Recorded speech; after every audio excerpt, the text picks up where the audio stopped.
นาบาวลาการเราเงาเราจุดสีดำในบนละเราเจาะน้ำบาดาลเนาะแต่ละมือนะเราเจาะแล้วเราก็โปมขึ้นมาแล้วก็ซีสกาเนาะโคตรกะแต่ละมือกันเพราะว่ามันแดดทั้งแดดทั้งบ่มีฝนพี่น้องเอาหนามโคตรเอาบ่ให้มันหยบเป็นใหญ่พี่น้องจุดสีดำเลยพอดีเลยพี่น้องมื้อนี้ฝนมันตกใส่มื้อนี้ก็แล้วก็ดีใจมีหนามดำหน้าไถหน้าพี่น้อง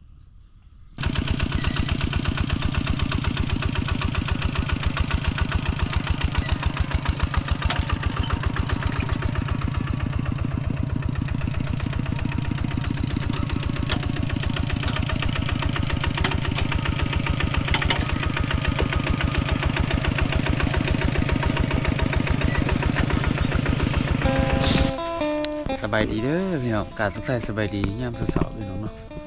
บรรยากาศนี่หาใช้บ่ได้เลยพี่น้องหายากเนาะบรรยากาศนี่สาวคืมพาคืมพ้นแน่เพราะว่ามื้อนี้ก็มื้อสั้นวันดีอยู่ซั่นซะเพราะว่าฝนตกพี่น้องหลายคนเนาะที่เฮ็ดให้ไสหน้าก็รอมื้อนี้มาถึงเนาะพี่น้องในที่สุดก็มาถึงเนาะพี่น้องมื้อนี้เนาะฝนตกพี่น้องที่จริงเมื่อวานนี่มันก็ตกเลยแหละแต่ว่ายังบ่ปานใดเนาะแต่ก็มาตกอีกวันเสาร์นี้เนาะตอนสิแจ้งตกตั้งแต่ตีหนึ่งพี่น้องผัดสิ3-4-5 โมงยังได้เช้าพี่น้องหาก็เช้าตอนนี้เลยเนาะก็หลายคนก็ดีใจพี่น้องเนาะคือและคือหน้าแต่ละหน้าเห็นบ่ก็กาเขาจนสีดำได้เบิดเลยได้กานาบาวลากาเราเงาเราจุดสีดำในบนละเราเจาะน้ำบาดาลเนาะแต่ละมือนะเราเจาะแล้วเราก็โปมขึ้นมาแล้วก็ซีสกาเนาะโคตรกะแต่ละมือกันเพราะว่ามันแดดทั้งบ่มีฝนพี่น้องเอาหนาโคตรเอาบ่ให้มันหยบเป็นใหญ่พี่น้องจุดสีดำเลยพอดีเลยพี่น้องมื้อนี้ฝนมันตกใส่มื้อนี้ก็แล้วก็ดีใจมีน้ำดำหน้าไถหน้าพี่น้องแสงก็ตื่นแต่เช้าพี่น้องวันนี้พายุเข้าเนาะพายุอะไรพี่น้องเพราะว่าเมื่อคืนนี้ฮันลมโคตรแห้งเลยพี่น้องน้ำแสงน่ะนอนหน้าผู้เดียวมื้อนี้ฮันน้องรัดเพิ่นสิเดินทางมามื้อนี้พี่น้องยังนอนหน้าผู้เดียวเนาะพายุเข้าตอนตี 1เนาะตี 1กลัวๆพี่น้องลมแห้งพี่น้องน้ำแสงนั้นย่านต้นไม้เลยพี่น้องเพราะว่าทรายนี่ฮันต้นไม้มันบ่ค่อยเลิกตีนอันนั้นหากแก้วมันบ่ค่อยเลิกเลยยานมันหล่มใจคือต้นดูนี่ต้นดูหนาเทียงนี่อันนี้ยังว่ามันบ่ใหญ่ปานใดนี่กับต้นขอสูงดูยานมันหล่มใจพี่น้องก็จนลุกขึ้นมาลงมาอยู่กลางนะพี่น้องลมมันแห้งเมื่อคืนนี้ผมเสียงก็ได้ลงมาอยู่กลางลมตีหัวเนาะแซงก็ดีใจพี่น้องจะได้เริ่มปิดไฮไซน่าคือกันพี่น้องเนาะแซงก็สิเตรียมลงไทยคือกันเลยพี่น้องตอนนี้แต่เช้าลุกแต่เช้ามื้อนี้วันตกลุกแต่เช้าที่มาไทยหน้าเนาะนี่พี่น้องรถไทยเขาก็เตรียมไว้เลยแหละแซงเอามาเตรียมไว้2-3 มื้อเลยแล้วยังสีไทยหน้าแหละถ่าพ้นเพราะว่าแซงเบิ่งในฝนฟ้าอากาศในโทรศัพท์พี่น้องมันว่ามื้อวันจันทร์เริ่มแต่มื้อวันจันทร์เนาะวันจันทร์ไปเนาะก็คือเมื่อวานนี้เองพี่น้องเริ่มแต่เมื่อวานนี้เนาะมันสิตกพี่น้อง90% 90%เนาะฝนตกแน่นอนเนาะแสงก็เลยเอารถมาเตรียมไว้เขาปลูกซะเขาสิหว่านกะก็เตรียมไว้เบิดเลยนี่แต่ว่ามื้อนี้คำแสงสิลงไปไถนาก่อนแล้วก็หว่านกะเนาะแล้วก็ไถหุดพี่น้องไถนาหุดให้มันแหลวเบิดเนาะน้องรัดเพิ่นก็สิเดินทางมามื้อนี้เลยพี่น้องที่จริงเพิ่นว่าสิมาแต่เมื่อวานนี้เนาะแต่ว่าเพิ่นติดธุระก็เลยว่าสิเดินทางมามื้อนี้เนาะเป็นมื้อวันมื้อนี้วันพุธวันค้านมื้อนี้เมื่อวานนี่วันจันทร์เนาะมื้อนี้เป็นวันค้านพี่น้องผู้ที่พี่น้องขี้เหงื่อกะวงผู้เอาแสงเก็บกล้องเลยแต่ว่าบ่ทันได้จูดเทื่อเปิดว่าพายุเข้าเมื่อคืนนี้ผู้ที่เรื่องนี้กระจายตัวบงว่า3ตกลุมตกลางหมดแต่คำแทงยังบ่ทันได้เก็บอยู่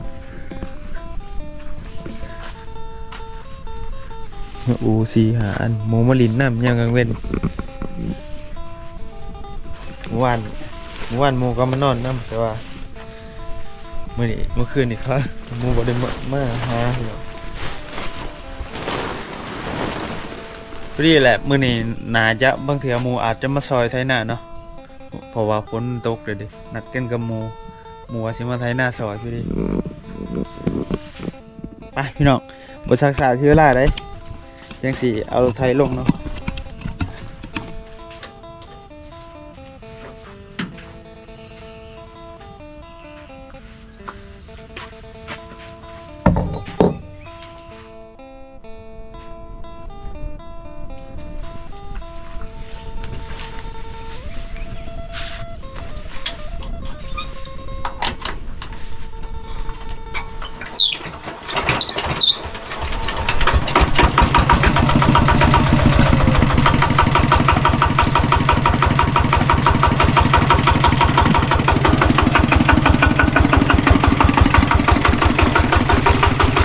ไปพี่น้องเจอกันอยู่ข้างหน้าไปเลย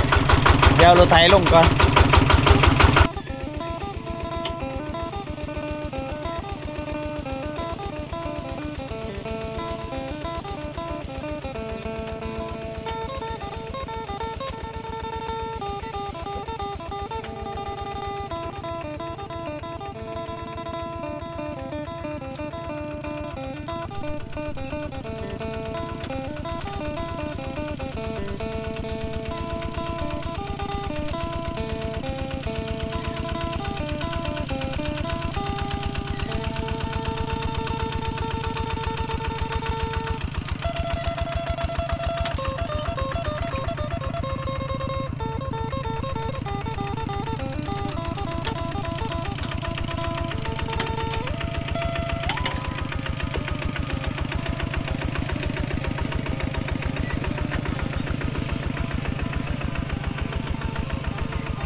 ได้อยู่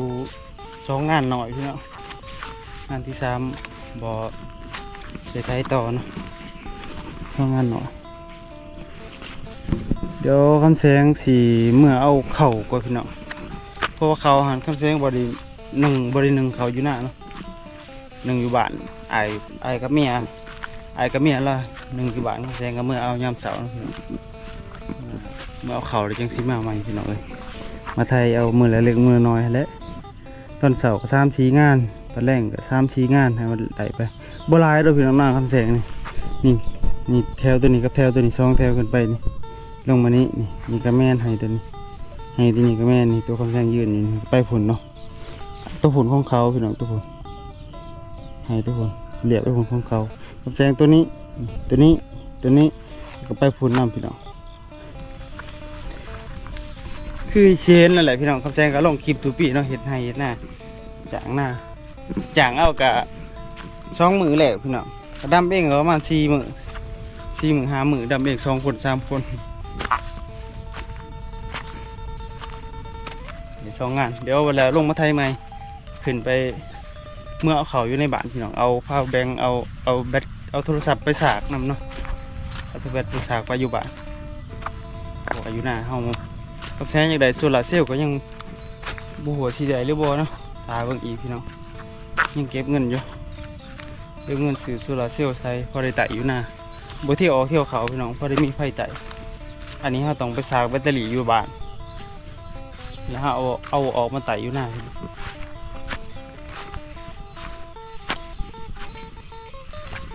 มาพอได้ยังสเก็บมันผูถีบเลยทุกอย่างผูถีบเลยมองหอกมองเห็นแต่กระโปะผุ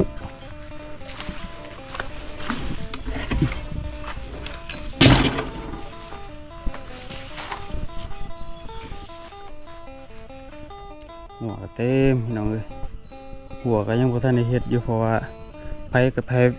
บทาหน้าเบิดพี่น้องทาอันน้ำพ้นเบิดเนาะก็เลยต้องหัวสวนก็ยังบ่ทันได้เฮ็ดกะก็ยังบ่ทันหวานมีแต่ข้าวน้ำเบาอันนี้ผู้เดียวน้ำเบาหลามันงัวว้า30มีแต่งัวโอ้แต่งัวเบิดคำแสงนี่ถือสิได้เฮ็ดหัวอีกพี่น้องที่แต่ชีไทยแล้วก็หวานกะปะแล้วก็จะมาเฮ็ดหัวนะพี่น้องพอดีเพื่อกะใหญ่เฮาก็เฮ็ดแล้วหลายเติบแล้วพี่น้องคำแสงเฮ็ดแต่พี่โอ้เสียงตัวผมเนาะ เห็ดหัวเห็ดต่อกันเพราะว่าหน้าตัวนั้นเขาก็เห็ดแล้วก็หน้าตัวนี้เขาก็เห็ดเขาก็ต้องต่อกันเนาะเห็ดเอาเขตซื้อเขตดินไผดินมันแหละเห็ดไปจอดกันไว้ไปพี่น้องเดี๋ยวคำแจงเดินทางเมื่อวานก่อนเมื่อเอาเข่าแล้วก็สางเบ็ดไว้เนาะจังออกมาใหม่อีกบรรยากาศนั่นเศร้าๆพี่น้องบรรยากาศโคตรคักเลย โดนแห้งอีหลีพี่น้องฝนบริตกโดนปกติสตอรี่คำแสงเฟซบุ๊กคำแสงนะมันเตือนเลยพี่น้องมันเตือนแล้วปะนี้เนาะมันเตือนว่านซื่นนี่แหละมันเตือนว่าดำหน้าแหลวพอดีเนาะเบาซุกเบาเราลองเปาะเนาะมาซอยของปีไก่ดิมันก็แจ้งเตือนแล้วพี่น้องแจ้งเตือนเป็นปีนี้เนาะก็คือครบหอบเลยปีไก่ของมือนี้หันดำหน้าแหลวเลยพี่น้องเดี๋ยวมือนี้กากันยังว่าธันวาลพี่น้องปีนี้นั่นที่ลงกา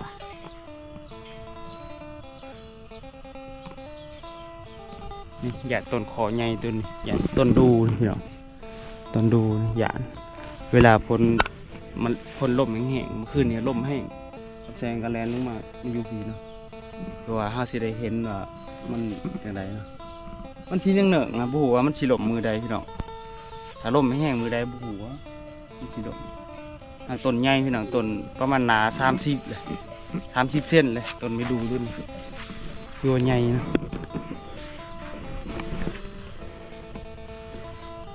ไปแสงกระสีอำลาไว้เลยใช่พี่น้องมีแต่ว่าไปเจอกันคลิปหน้าอีพีหน้าเด้อฝากกดไลค์กดแชร์พี่น้องเป็นกำลังใจให้คำแสงมันหน้าเลยแล้วหน้ามือแหลกทายน้องรัดผู้แหละพี่น้องให้น้องรัดมาไถซอยน้องรัดมาสีมามือนี่เนาะบูเอาพอดีมาหอดตอนสวยๆบอลลูว่าตอนแรงๆคุณกับบอมันใจคือกันพี่น้องนี่แต่ว่าทาเบิ้งเนาะ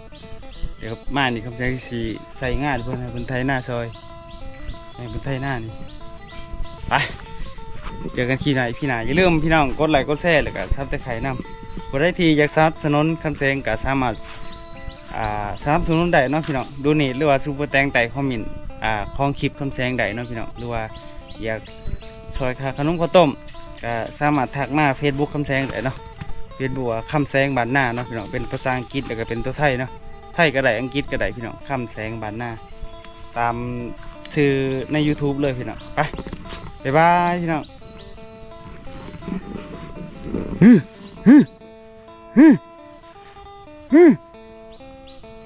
หวานรัดมาแต่ดึกๆพี่น้องแต่ละปีครับแสงปลูกมันบริปลูก